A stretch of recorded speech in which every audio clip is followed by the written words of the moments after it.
അവിശ്വസനീയം, അത്ഭുതകരം. ഓസ്ട്രേലിയക്കെതിരെയുള്ള മത്സരത്തിൽ Indian captain Rohit ശർമ്മയുടെ ഇന്നിംഗ്സിനെ വിശേഷിപ്പിക്കാൻ ഇതിലും പറ്റിയ വാക്കുകളില്ല.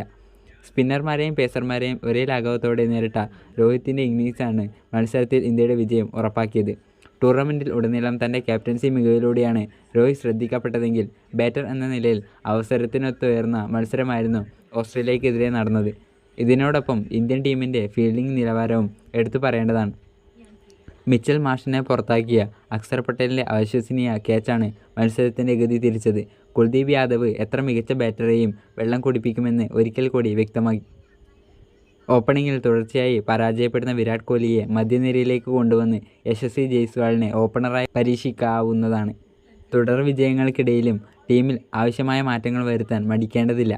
സെമി ഫൈനൽ എതിരാളികളായ ഇംഗ്ലണ്ട് ശക്തരായ ടീമാണ്. ജസ്പ്രീത് ബുംറ നയിക്കുന്ന ബോളിംഗ് നിരയും രോഹിത് ശർമ്മ സഖ്യത്തിൻ്റെ നേതൃത്വത്തിലുള്ള ബാറ്റിംഗ് നിരയും ഒത്തുചേർന്നാൽ ഇംഗ്ലണ്ടിനെ നമുക്ക് അനായാസം